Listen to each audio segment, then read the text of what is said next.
7 de la mañana con 40 minutos, 7 con 40 minutos, en Punto Noticias, primera emisión. Saludamos a esta hora con Gabriela Rivadeneira, expresidenta de la Asamblea Nacional. ¿Cómo está, Gabriela? Buenos días, bienvenida. Le saludamos a Alexis Moncayo y quien le habla, Licenia Espinel. Gracias por acompañarnos en Punto Noticias aquí en Pichincha Universal. Se conoce ya de boca del vicepresidente del Consejo Nacional Electoral que no se va a poder realizar la elección de parlamentarios andinos junto con la primera vuelta que se tiene previsto para este 7 de febrero.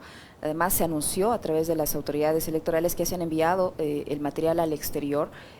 Usted que está en México, ¿qué conoce respecto a si estos materiales electorales, al menos en la localidad en la que usted se encuentra, ya han llegado? ¿Tienen suficiente información nuestros compatriotas en México para acudir a este proceso electoral? Bueno, un saludo muy especial a todas y todos ustedes a través de Pichincha Universal. Un abrazo a la distancia. Esperanzados, pero también muy preocupados por todas las irregularidades y la manipulación que se ha dado en el proceso electoral desde el día 1 del proceso, ¿no? No puede ser que hoy, a 28 de enero del 2021, todavía tengamos que vivir las irregularidades producto justamente de la ineficiencia y de la manipulación de los órganos electorales, y me refiero en específico al tema de la papeleta del Parlamento andino. Prácticamente lo que están haciendo el órgano electoral es adelantándose a una voluntad que le corresponde exclusiva y únicamente al pueblo ecuatoriano el 7 de febrero en las urnas. Y en ese sentido, anunciar que la posibilidad de elección de parlamentarios andinos podría ir en una segunda vuelta electoral, pues nos deja un sinsabor realmente muy amargo cuando vemos que en todas las encuestas de intención de voto, pues estamos ya prácticamente otorgando la ganancia en primera vuelta al binomio Andrés Arauz Carlos Rabascal de la lista 1 de Centro Democrático. En ese sentido, solamente al pueblo ecuatoriano le corresponde. Por supuesto que hay una posibilidad de segunda vuelta, pero por favor, que el órgano electoral sea el que realmente saque públicamente que una elección de parlamentarios andinos vayan a segunda vuelta nos parece irrisorio. El lunes pasado hicimos justamente una rueda de prensa acompañado de nuestro candidato a presidente Andrés Arauz, nuestros 3 candidatos que lideran las listas en las 3 circunscripciones del exterior, y me refiero a Europa, Asia y Oceanía, Estados Unidos y Canadá, y América Latina, Caribe y África. Y se dijo con absoluta claridad, se denunció todas las irregularidades que estamos viviendo a nivel internacional que pone en riesgo el voto de miles de ecuatorianos y ecuatorianas en el exterior. Y nos referimos concretamente a la vulnerabilidad del calendario electoral cuando el mismo Consejo Electoral aprobó que hasta el 14 de diciembre del 2020 tienen que estar todas las juntas receptoras del voto conformadas en el exterior. Y el problema es que hasta el anterior lunes 25 de enero teníamos la denuncia de que, por ejemplo, en Europa, de las 48 juntas receptoras del voto, exclusivamente 33 estaban confirmadas. En Estados Unidos y Canadá, por ejemplo, en Phoenix y en Utah se anunció el voto telemático cuando no hay ninguna normativa que regule el voto telemático, aparte del cierre de consulados, por lo tanto del cierre de juntas receptoras del voto en muchos lugares del exterior, y en América Latina, por ejemplo, países como Venezuela, que anuncia justamente que todavía no llega el envío de los kits electorales, o países como Chile, donde solo podrán votar los que están empadronados en Santiago de Chile. Esas, como otras irregularidades, son las que se están detectando justamente a nivel externo, que han sido denunciadas. Y esto lo que nos hace ver, y que ya hemos puesto en conocimiento también de organismos internacionales de derechos humanos, como también de los grupos de observadores internacionales que ya están arribando en estos días al Ecuador, es justamente las irregularidades en pleno proceso electoral, lo cual deja mucho en duda la transparencia del propio sistema y el anuncio tan mencionado de un posible fraude electoral a puertas de los comicios del 7 de febrero. Buenos días, Gabriela, un gusto saludarle. Buenos días, Alex. No es anticipado, y digo, aquí me parece que caen en un error los dos bandos, porque por un lado decimos, a ver, aquí no va a haber segunda vuelta, vamos a ganar en primera, por un lado, y por otro, las autoridades también se anticipan y dicen, a ver, no hay problema si no imprimimos a tiempo las del Parlamento Andino vamos a hacerlo en segunda vuelta, como que ratificando el hecho de que va a haber segunda vuelta. Y me parece que esa discusión tampoco le abona a este momento de incertidumbre que tiene el país certezas. Me da la impresión, por lo menos, es una crítica que hago a los dos bandos en este caso, Gabriela. ¿Cómo asumen ustedes eso? Bueno, las certezas debe tener el pueblo ecuatoriano y lo que menos hemos tenido certezas es en el proceso electoral desde el día 1 de elección, principalmente cuando nuestro binomio fue el último en inscribirse y cuando se ha dado justamente un tema de juego en cancha inclinada. Pero además, nosotros somos un partido político en comicios, estamos siguiendo el tema de las encuestas, tenemos por último el derecho y la posibilidad de instaurar justamente el tema de esta certeza frente no solamente a nuestra militancia, sino a la ciudadanía en general. Y estoy absolutamente de acuerdo con usted, Alexis, cuando menciona que el país necesita en este momento certezas, y no solamente en el tema electoral, sino en la vida del país. La pandemia lo que hizo fue profundizar una crisis económica sin precedentes en el Ecuador, y ante eso, con mayor claridad y con mayor certeza, necesitamos transparencia para saber que el 7 de febrero se puede realmente dar un giro de timón en el gobierno ecuatoriano y que pueda restituirse la estabilidad que tanto merecen los ecuatorianos y ecuatorianas. Entonces, en ese sentido, el Consejo Nacional Electoral, el llamado a la protección del voto, a la transparencia del proceso electoral, pues son ellos los que tendrían que justamente justificar por qué todas estas falencias y, ojo, además, saber dónde están las 6 millones de papeletas que fueron mal impresas y que también nos causa muchísima sorpresa que hasta el momento no se haya hecho un acto público de destrucción de esas papeletas o de saber qué es lo que exactamente está pasando con 6 millones de papeletas. Estamos a 10 días del proceso electoral. Y en ese sentido, nuestras preocupaciones son absolutamente legítimas. Nuestra postura como partido político es ganar la elección. Y nos hemos preparado y hemos estado trabajando no con triunfalismos, pero sí con una gran certeza de que el pueblo ecuatoriano simplemente se ha preguntado ¿cuándo estuvo mejor? Si en los 10 años de la Revolución Ciudadana o si en estos últimos años del desgobierno del presidente Lenín Moreno en complicidad y con cogobierno del candidato banquero Guillermo Lasso. Entonces, el pueblo ecuatoriano cada vez clarifica más su posición y en ese sentido, pues nuestra postura es justamente la de defender nuestro derecho a elegir, ser elegidos, pero también el derecho de los ecuatorianos al respeto de su voto en las urnas. Por lo tanto, es totalmente inapropiado e inaceptable que el Consejo Nacional Electoral anuncie una segunda vuelta sin siquiera poder haber llegado al día de los comicios del 7 de febrero. ¿Qué medidas han tomado como organización política, como UNES, como alianzas, para cuidar los votos en las mesas? Porque muchos políticos dicen que el fraude, un posible fraude, se hace en las mesas. ¿Cómo van a cuidar el resultado? En las últimas horas el Consejo Nacional Electoral ha dicho que ya no va a ser necesaria la presentación de una prueba PCR negativa para los observadores y los integrantes de las juntas receptoras del voto, así como para los representantes de las organizaciones políticas. Pero para cuidar los votos van a necesitar a miles de personas. ¿Qué han previsto hacer para cuidar esos votos? Yesenia, muchas gracias y lo hemos dicho, al menos ha existido en este tiempo, es decir, en tiempo de pandemia, al menos 20 procesos electorales a nivel mundo. Todos ellos han demostrado que se puede llevar a cabo un proceso electoral con medidas de bioseguridad.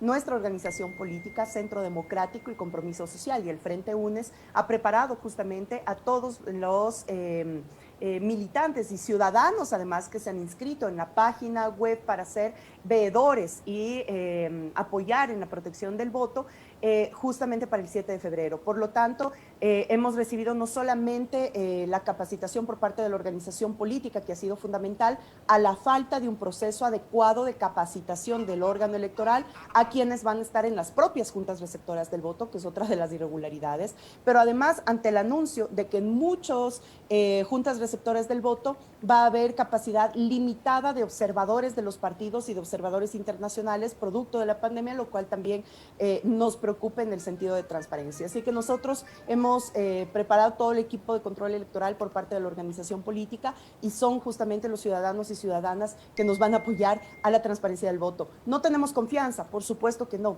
Partamos que este es un consejo electoral cuyos representantes son justamente los representantes de los partidos políticos, eso lo determinó el Trujillato, el momento del cambio del Consejo Nacional Electoral.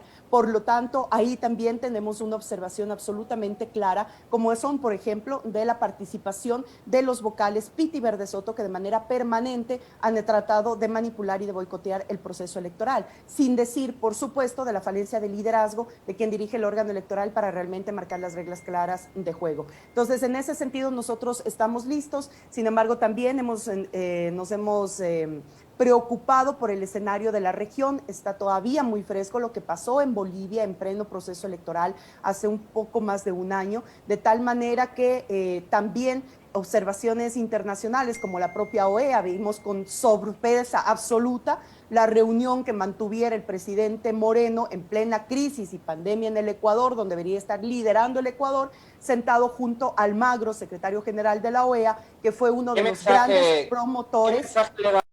¿Qué le da al país esta reunión del día de ayer, Gabriela Rivadeneira, del presidente Lenín Moreno con Almagro, señalando además algo que usted lo mencionaba de pasada en su respuesta, ¿no?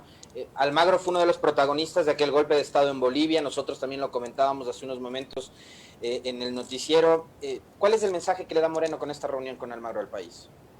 Bueno, el mensaje de que el peor presidente de la historia está reunido con un criminal que ha propiciado justamente golpes de Estado en nuestra región. Y en ese sentido, a 10 días de los comicios electorales en Ecuador, nos parece totalmente inapropiado una reunión de este tipo cuando ha sido altamente cuestionado. Eso también lo estamos observando desde organismos como el Internacional Progresista, el Grupo de Puebla, entre otros, que realmente nos ha preocupado esta situación y que en este caso pues nos corresponde con mayor trabajo, digamos, a nosotras y a nosotros, observar que también quienes lleguen al Ecuador pues puedan garantizar esa transparencia y no sean cómplices en un momento determinado de una posibilidad de fraude y de golpe electoral en el Ecuador, tal como ocurrió justamente en Bolivia en complicidad con la OEA. Totalmente el desatino provocado por Moreno, no solamente en sus 3 años y medio de gobierno, sino en esta reunión, demuestra realmente que debemos de estar preocupados de lo que pueda pasar en el proceso electoral. Gabriela, le he comentado a ustedes si estas organizaciones que usted acaba de mencionar fueron ya calificadas, les han respondido por parte del Consejo Nacional Electoral para que puedan formar parte de los observadores internacionales. Eso por un lado. Sí. Y por otro, con el antecedente que usted menciona de la Organización de Estados Americanos, esa misión ya está acá. ¿Se puede confiar en el trabajo que esta delegación haga sin querer trasladar la responsabilidad que tiene el señor Almagro a estas otras personas? Pero es un organismo como tal el que se prestó para el tema de Bolivia. ¿Se puede confiar en el trabajo que esta misión haga en el Ecuador ahora?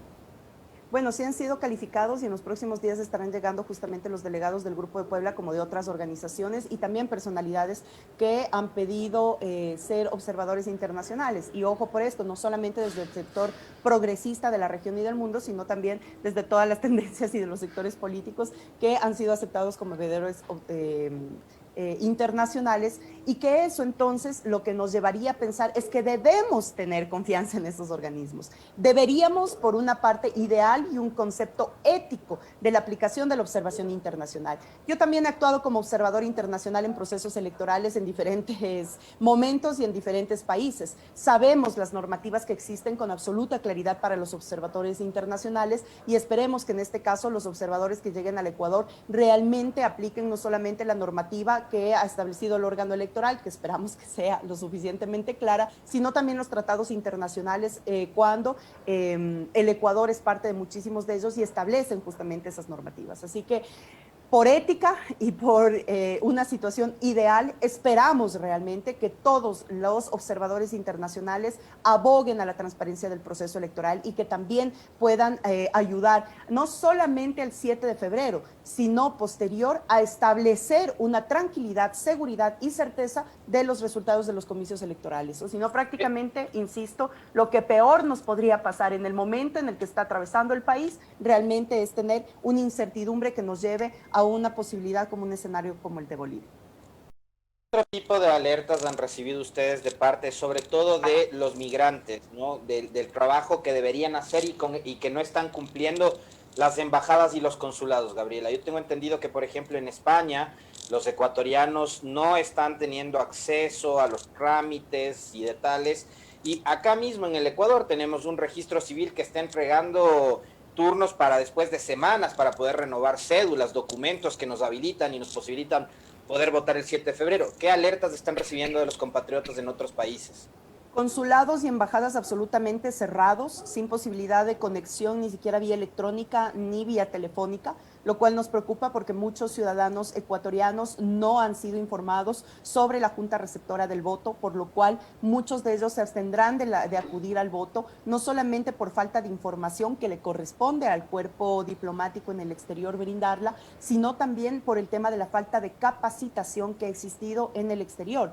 Por ejemplo, irregularidades como las que se ha dado estos días, en los que en la capacitación oficial del Consejo Nacional Electoral en Estados Unidos aparece en pleno proceso de capacitación a los observadores y a los miembros de las juntas receptoras del voto, cuando se está validando, cuando aparece el tema de validación de papeleta, la imagen de un solo candidato, que es justamente la imagen del banquero Guillermo Lazo, de tal manera que es absolutamente claro que el Consejo Nacional Electoral tiene una balanza inclinada en ese sentido. Pero además, lo que mencionas, Alexis, del tema de la cedulación y de los pasaportes. Muchos de los conciudadanos han presentado desde el mes de noviembre la solicitud a los consulados para que se pueda actualizar pasaporte y cédula o cédula de identidad para poder acudir al voto. Sin embargo, los han agendado a 6, a 9 y hasta 12 meses. Parece chiste, pero sí, hay compañeros que han denunciado que las citas para la actualización de una cédula se las están dando para diciembre del 2021, de tal manera que eso también va a afectar el tema del voto.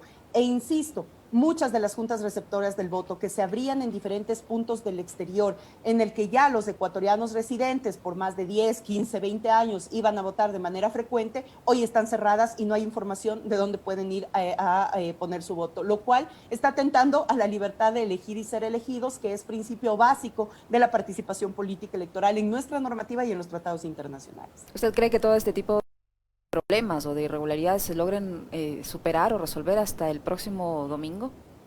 Lamentamos que no, y eso va a afectar el voto de muchos conciudadanos. Estamos a 10 días, insisto, recién se está enviando los kits electorales. Esperemos, porque estamos expectantes también con nuestros diferentes migrantes y nuestros candidatos del exterior, expectantes de dónde llegan los kits electorales y si realmente están llegando con todas las seguridades del caso que garanticen transparencia electoral. Insistimos mucho en esto porque hemos dado seguimiento a nivel internacional, tanto de los padrones de votación como de los temas de los históricos de votación en cada uno de los lugares, y en ese sentido también, a pesar de que en el exterior el voto es voluntario, siempre hemos tenido un apoyo importante para la Revolución Ciudadana en el exterior, y creemos que esta puede ser otra de las maniobras que permita pues que esa votación pueda verse afectada por la misma ausencia de control, de regulación y de claridad y transparencia de votación en el exterior. Yo quisiera también pedirle a Gabriela Rivadeneira que nos haga un breve comentario sobre lo que ocurre en esta coyuntura y en este escenario electoral, ¿no? Una alerta de que la Contraloría podría emitir un informe en contra de Andrés Arauz, candidato a la presidencia, por lo que fue su paso por el Ministerio de Cultura. Un juez de primera instancia de otra provincia que decide destituir ilegalmente e inconstitucionalmente al prefecto de Manabí, Leonardo Orlando, y una serie de acontecimientos como el de los Yasunidos, planteado en contra de lo que ellos denominan correístas que bloquearon la posibilidad de una consulta popular. ¿Todo esto en qué se encuadra, Gabriela? Lo hemos dicho, y gracias, Alexis, por refrescar la memoria de quienes nos siguen, y lo hemos dicho desde diciembre del 2017, frente a la ruptura de la tendencia de la Revolución Ciudadana liderada por Rafael Correa y el gobierno del presidente Lenín Moreno y de Guillermo Lazo, pues ha venido toda una ola y una secuela de persecución política. Esto lo hemos estado tratando de manera permanente a nivel internacional, porque el formato no es solamente en el Ecuador, es un formato que se ha aplicado justamente en los países de América Latina y sobre los presidentes o expresidentes del progresismo de la región, justamente para aniquilar y proscribir su participación política, y es lo propio en Ecuador, no solamente una serie de judicialización hacia exfuncionarios del régimen de Correa, sino también de judicialización de actos políticos, el acto de rebelión, dar un discurso en una asamblea militante, los denuncias de instigación, que por ejemplo en mi caso, el juicio, el proceso judicial que tengo encima es por instigación, que son delitos absolutamente políticos, y en ese sentido, la proscripción política de Rafael Correa con una sentencia acelerada un día antes de la posibilidad de la calificación de su condición como candidato a vicepresidente de la República. Hoy las series de denuncias presentadas por los denunciólogos de siempre, que parece que ya estuviéramos acostumbrados a verlos simplemente denunciando, además con falacias, con mentiras que han sido construidas en complicidad con los grandes medios de comunicación monopólicos. Hoy ver nuevamente una denuncia en contra de Andrés Arauz, cuando Andrés ha sido absolutamente claro. Ninguna de sus acciones por su paso por el sector público han tenido ninguna irregularidad, por lo cual demuestra su probidad para ser candidato a la presidencia. Pero además estas son patadas de ahogado. Como decimos, 10 días antes de la elección, cuando estamos liderando elecciones presidenciales en todas las encuestas. Punto Noticias. 8 de la mañana con 4 minutos, 8 con 4 minutos. Retomamos el diálogo con Rivadeneira, expresidenta de la Asamblea Nacional. Gaby, le pido por favor que continúe con su respuesta. Usted nos estaba explicando de si tienen o no temor respecto a lo que decía Alexis, esta posibilidad de que de la noche a la mañana, como suele hacer la Contraloría, se inventen, y digo se inventen porque ya se ha demostrado que se inventan cosas, él establezca un informe con indicios de responsabilidad penal para que luego intervenga la Fiscalía y traten de una u otra forma de afectar la candidatura del señor Arauz por el tema de este Festival de las Artes Vivas de Loja, aunque el primer informe, que ha sido motivo de difusión, de ataques, no establece ningún tipo de responsabilidad y eso está allí, se lo puede descargar y se lo puede revisar. Expertos en el tema de Contraloría han dicho que ahí no hay ningún tema por el que se pueda preocupar el señor Arauz, pero como ya sabemos cómo actúa la Contraloría, ¿ustedes están preparados ante una eventualidad de ese tipo? Bueno, en efecto, no hay absolutamente nada que pueda ser verificado, digamos, porque nunca existió ninguna irregularidad. Sin embargo, tienen toda la razón y todo puede pasar a días antes de los comicios, justamente como una posibilidad de golpe frente al proceso electoral que afecte el tema de la candidatura. Sin embargo, nosotros estamos absolutamente claros que no solamente la pelea es al 7 de febrero, sino desde el día 8, en la que Andrés Arauz sea o gane los comicios electorales, pues va a tener que resistir también una embestida que no va a descansar ni va a dar tregua, ¿no? En ese sentido, por eso es importante que no solamente la elección del presidente y en este caso del binomio presidencial pueda ser por Andrés Arauz y Carlos Rabascal, sino por toda la lista 1 que garantice también tener un mínimo de gobernabilidad y de restablecer la estabilidad política que necesita el país también desde la Asamblea Nacional. Y ese es un tema que hemos sido absolutamente claros. Quienes hemos pasado por el Parlamento sabemos lo importante que es el Parlamento también para unirse a la gran tarea de estabilidad y de planificación del país. Y en ese sentido sabemos que también ese es un reto que tenemos que lograrlo en estos comicios. Por lo tanto, resistencia frente a este tipo de manipulaciones, resistencia frente a la judicialización, resistencia frente al boicot permanente de los grandes medios y cadenas de comunicación en lo que ha sido toda esta tarea titánica de poder llegar a estos comicios electorales. Y ahora que se refiere a su paso por la legislatura en 2 periodos, en uno de ellos, en el primero como presidenta de la Asamblea y como primera mujer presidenta de la Asamblea, ¿no? Ahí se marcó un hito histórico, fueron 3 mujeres las que lideraron durante 4 años la Asamblea Nacional. Yo quería preguntarle y también pedirle a usted un análisis de qué es lo que debería hacer la Asamblea, que igual está de salida y que tiene unos niveles realmente paupérrimos de credibilidad y de confianza, ante esta vergüenza que ha provocado la actuación del ministro de Salud, no solo por lo mal que ha manejado toda la pandemia, sino además por este reparto discrecional de las vacunas en los que hemos visto, por sus propias palabras, ha beneficiado a sus familiares más cercanos, incluida su madre. ¿Qué es lo que debería hacer la Asamblea Nacional desde el punto de vista de la fiscalización, Gabriela? Vemos con buenos ojos que se haya aprobado una resolución inicial en el Pleno de la Asamblea Nacional, no solamente pidiendo al presidente la destitución inmediata del ministro de Salud, sino ya con el documento de inicio de juicio político que tendrá que ser calificado por el Consejo de Administración Legislativa de manera inmediata. En ese sentido, para nosotros es claro, o sea, un proceso con tanta seriedad, que debería tener tanta seriedad como es el proceso de vacunación, además con dosis mínimas. El gobierno ha ofrecido una cantidad X de dosis, sin embargo llegaron muchísimo menos, la 10ª parte de las dosis que había ofrecido que llegaban en estos días, y las dosis eran justamente para la primera línea del personal médico. y lamentamos que hemos visto a través de diferentes medios de comunicación y de redes sociales la denuncia que los últimos en colocarse fue una parte mínima de la primera línea de médicos que están tratando el COVID, sino que han sido beneficiarios otro tipo de personalidades y de actores políticos incluso, como el propio presidente de la República. Miren qué decencia que da que realmente en otros países, con otros presidentes que se han involucrado dentro del cronograma de vacunación sin ningún tipo de privilegios.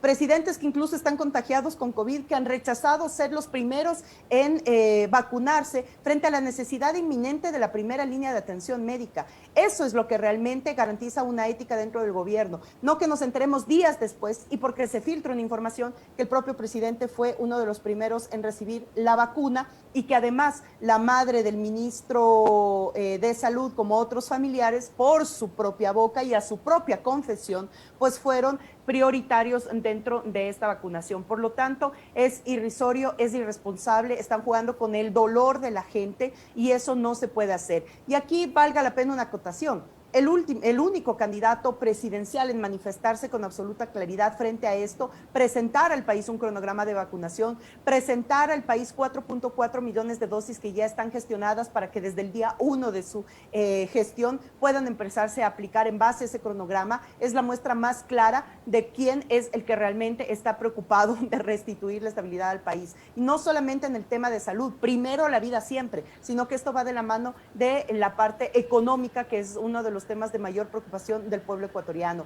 Necesitamos reactivar la economía, para eso necesitamos un pueblo cuidado, un pueblo sano, pero también necesitamos una reactivación económica emergente. Por eso yo no entiendo a quienes se rasgan las vestiduras criticando el tema de 1.000 de una, que son $1.000 a 1 millón de familias, cuando esta política está siendo aplicada ya en varios países de Europa y hasta en Estados Unidos, con el propio presidente Biden ha determinado $1.400 por familia. Pero mira qué cinismo que se tiene que el presidente Moreno en su visita en Estados Unidos anuncie demagógicamente en mayo la entrega de $500 por familia. Eso es a lo que nos enfrentamos, a una serie de improvisaciones económicas que salen desde el gobierno, que salen de sus aliados y que demuestran que realmente lo único que están haciendo es que la desesperación por verse perdidos ante un comicio electoral, pues empiezan a tener artimañas de demagogia y populismo electoral, de tal manera que eso, que sí debe ser marcado como populismo de derecha, es lo que está imperando en este momento en el debate de lo público, cuando deberíamos estar debatiendo sobre las alternativas para estabilizar al país.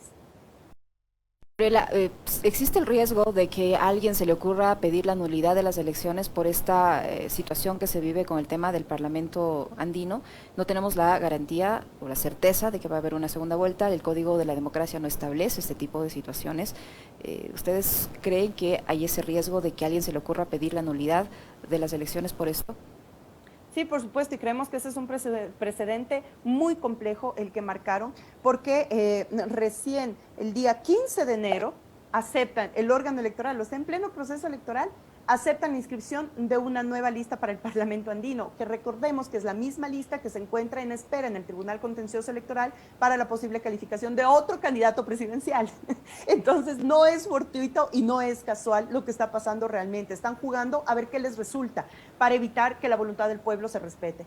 Esa es la gravedad del asunto que estamos viviendo. Por eso siempre decimos, esperanzados, porque se ve, se siente, se ha recibido en los recorridos de nuestro binomio presidencial y de nuestros candidatos y candidatas a asambleístas, la claridad del pueblo ecuatoriano en las calles. Y bueno, eso se ve reflejado también en las encuestas. Pero más allá de eso, la preocupación evidente de este anuncio de fraude y de que se ha venido dando.